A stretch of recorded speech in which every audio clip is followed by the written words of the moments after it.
Welcome to Solutions. Art and artists play an important role in affecting change. We'll explore how internationally renowned local artists are changing our perspective of the world by exposing us to the realities of modern life. Garth Lenz is a multi-award-winning international photojournalist with the heart of an artist. Wow, I'm looking back to a 1993 Monday Magazine article, and it looks like you quit your day job to become a full-time photographer about 25 years ago. That's absolutely true. Yes, all my education is in classical music. I'm a classical pianist, and I taught piano, and then I just became so, consumed and concerned about what I saw in the happening around me, and thought I could make a contribution through photography. So I reluctantly, with mixed feelings, left my day job, but have been very happy and excited with the career that's followed. It really started with a concern about what was happening in my own backyard in terms of the old growth forests of British Columbia. When I came back from completing my university degrees in Ontario, I sort of came back with a new appreciation and concern about what was happening. And that really kind of started it all. The early work was very much focused on the impact of industrial forests here, and then went to Chile and went to China and Ecuador, and broadened that. And then more recently, as part of looking at the great northern forests, the boreal forests of the world, became focused on energy and energy extraction and those impacts, as largely as a result of seeing the tar sands. It's kind of natural that when I was starting my career, it was very much about the huge concern was around deforestation, and of course that's still going on, but the fact is that a much more immediate, imminent, and worldwide threat is of course climate change and the extraction of fossil fuels. Whether you're over some massive clear cut or over some massive mine or something, and oftentimes it is in a plane, you're having this kind of adrenaline and this visceral excitement about creating strong images that you think are going to make a difference, but you're not really emotionally connecting to exactly what you're seeing. And oftentimes it's kind of when I come home and in the privacy of my studio, looking on the monitor and kind of seeing like hundreds of images of this devastation, that the enormity of it kind of impacts you. And I, was oftentimes sort of sitting there with tears streaming down my face, looking at these images I was so excited about a few days ago and realizing what they really signify. I've always felt there was a personal responsibility to actually be involved in taking that message to people, to seeing that it gets in the right hands, and whether that's giving presentations as I have very widely, to putting those in international competitions like Wildlife Photographer of the Year, where that particular image ended up going to 40, 50, 60 cities and exhibits. There's so many more avenues now to getting those messages out, or my TED Talk, which is seen now have almost, I think, 800,000 views. All across the Boreal, we're blessed with this incredible abundance of wetlands. I didn't know at the time that it would get picked up by the TED Global site. It was the only talk of the weekend that did, and I was the last talk of the weekend. And it was just an incredible, I was so emotionally engaged in that. I was in tears. Most of the audience was in tears, And so it just really went viral from there, and that has opened up so many more opportunities to talk about this issue in the Netherlands, in the UK, in Wales recently, all over the world. So that's been a huge way to educate people about this issue. And you're in a variety of these photography magazines and, the New York Review, National Geographic, correct? Yeah, it's been in Geo, it's been in Time, it's been in Esquire, it's been pretty much everyone that's done stories on tar sands. They seem to get to me. Impressive. And is that a typical assignment for you? Like, what does that look like? As all us editorial photographers know, assignments are harder and harder to come by. So a lot of the tar sands work was, I raised money myself from donors and foundations. A lot of it was produced shooting stills for the Tipping Point documentary, which originally was on the nature of things and then was kind of changed around, and James Cameron executive produced it, and Sigourney Weaver narrated it, and now it's a feature-length film. And so they had me shoot stills as part of that in 2010.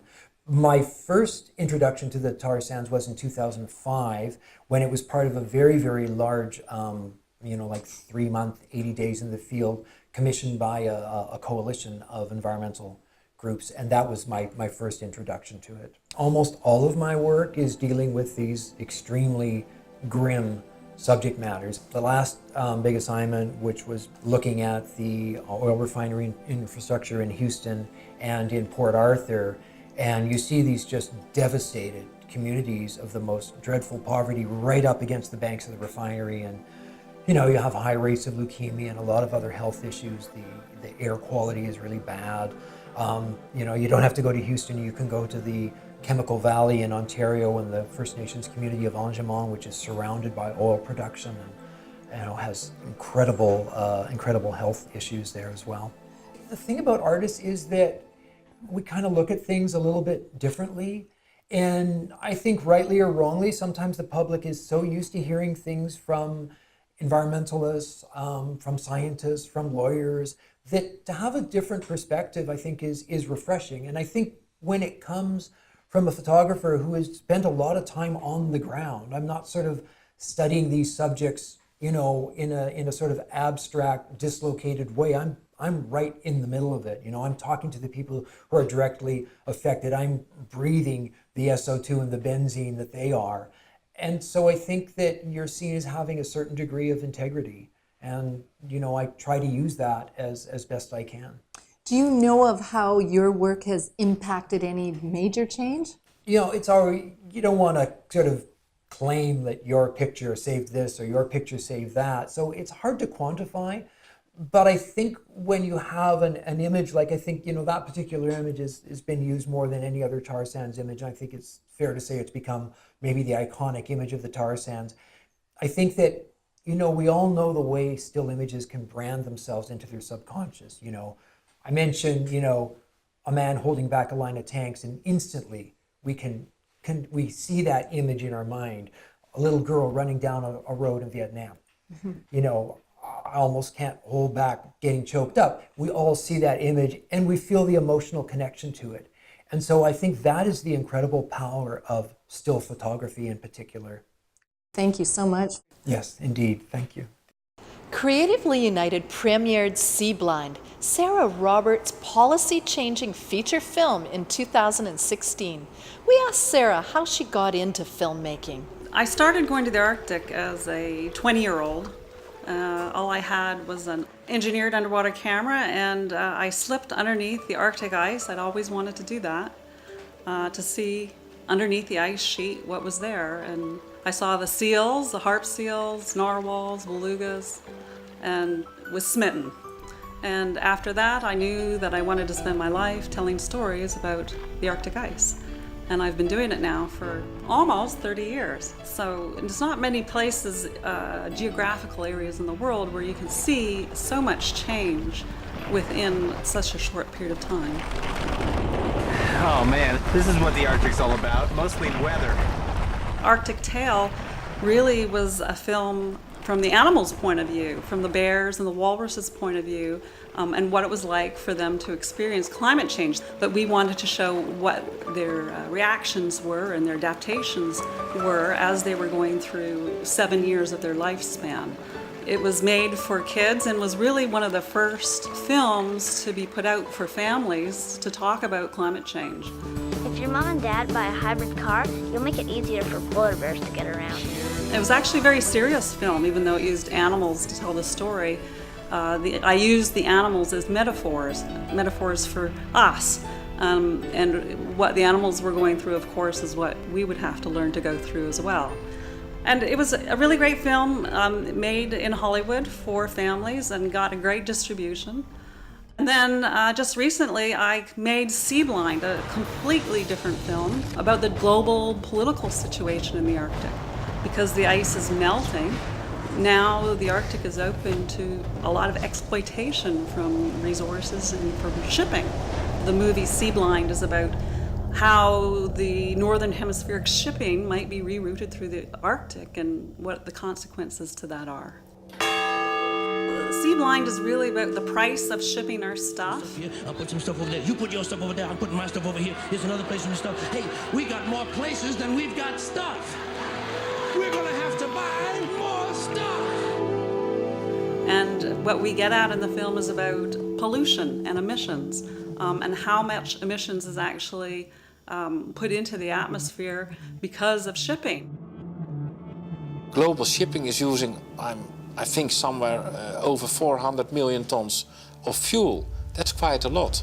One of the biggest statistics that jumped out at me as I was researching the subject for this new film was a piece I read in The Guardian, which stated that 17 of the largest ships emitted more sulfur pollution than all the cars on the planet. It's a magnificent thing to think about, and it really propelled me to look deeper into the shipping emission problem that exists in the world, which actually very few people knew anything about. Because it's so high in contaminant, when it's combusted, it emits a whole range of toxic and deadly contaminants to the air. And one of the ones we're most concerned about is black carbon. Black carbon is really dangerous in terms of climate because it sucks up sunlight and then converts that sunlight to heat the air directly, but it also deposits on snow and sea ice and melts it faster. So the problem with that is once you've emitted it, it's going to stay there and have impacts for a long time.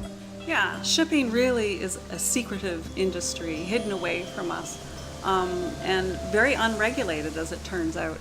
And the second most compelling piece of research that I understood is that marine black carbon, the black ash that is distributed after the ships go by, is actually the second leading cause of global warming after CO2. Ships emit enormous amounts of black carbon on ice, turning the white ice black. And this is a huge issue if we're going to have increased shipping through the Arctic. Just one of the largest ships burns 380 tons of fuel a day. Black carbon is about 1 million times more powerful per unit mass at warming the air than carbon dioxide. It took a concerted effort over basically 20 years to develop the algorithms necessary to study the impacts of black carbon properly. One of the things I discovered in 2000 was that black carbon is the second leading cause of global warming after carbon dioxide. When the ice is turning black, it loses its reflectivity. And so it can't reflect heat back up into the atmosphere. Instead, it absorbs the heat and melts the ice sheets much quicker. The problem is, there is a continuous source of black carbon. It's being emitted in the atmosphere all the time. Shipping must do its part to stop emitting black carbon. And there is a way. It doesn't have to burn the dirtiest fuel on the planet. But so far, solving the black carbon effects of shipping emissions has gained little traction. What has attracted media attention is the human health problems caused by shipping.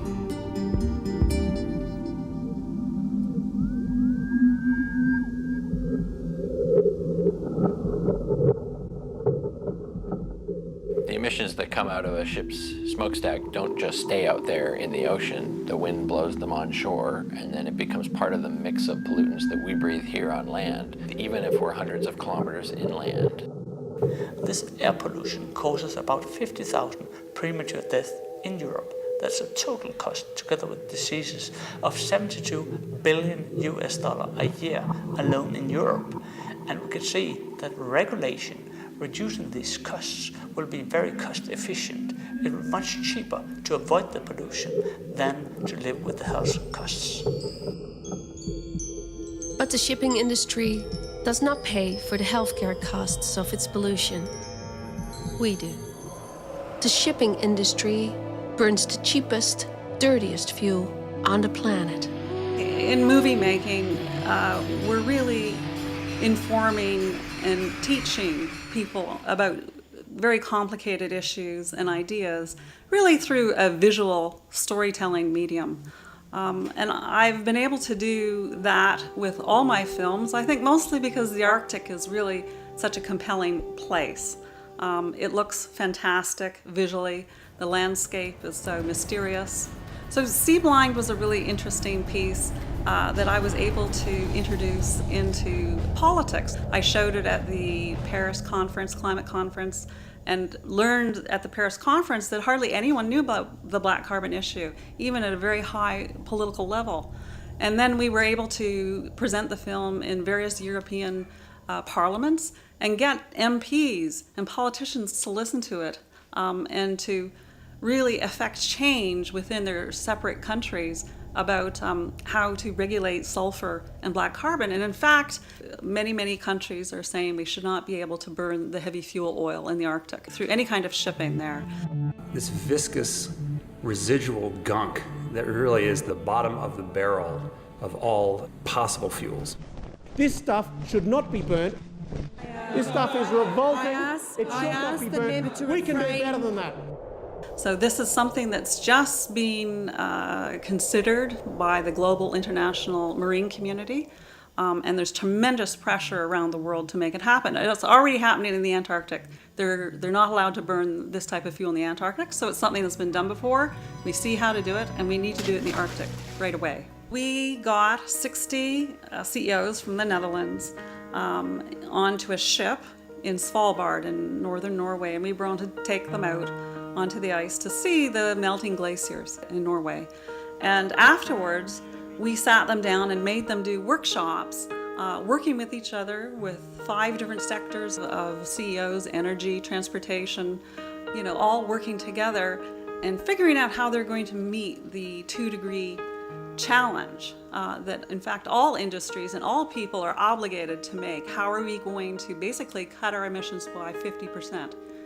To meet the 2-degree challenge. And that was an extraordinary event because you had some of the highest powered companies all working together, and we live streamed directly to broadcast. So they were able to speak about it publicly.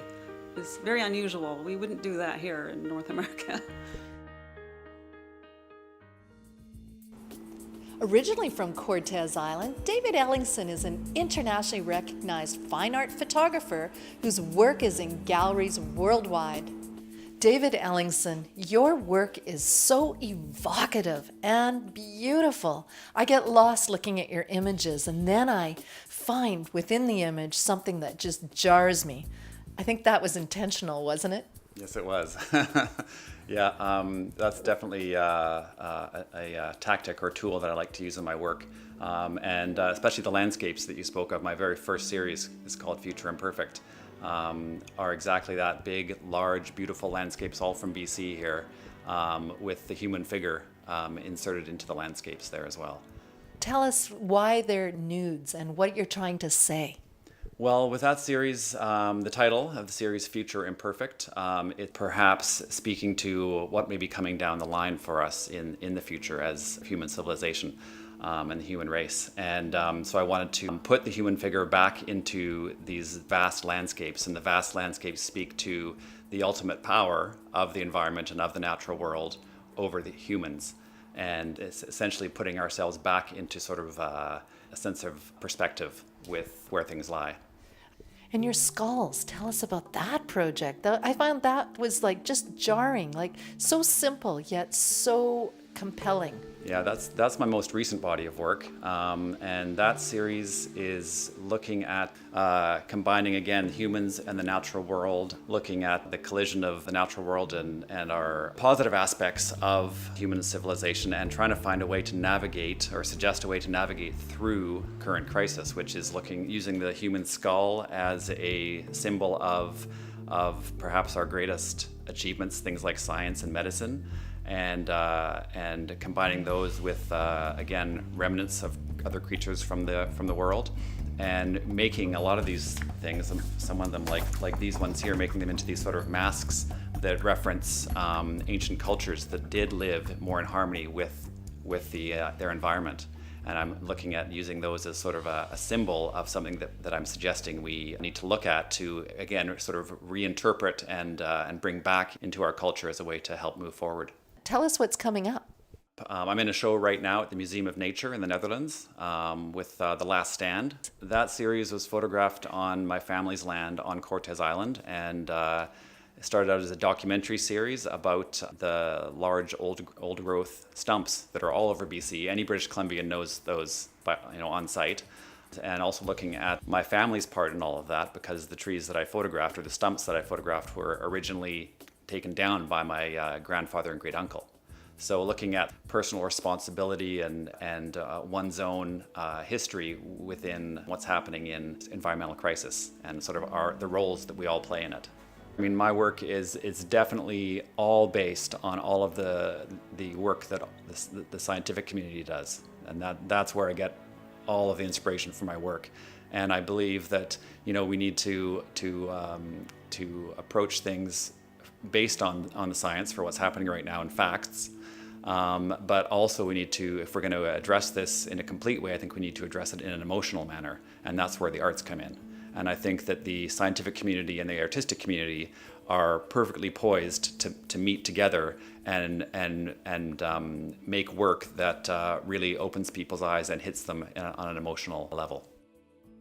Heather Lynn became creatively united and married Danton J after meeting and performing for the first time together at a Creatively United festival.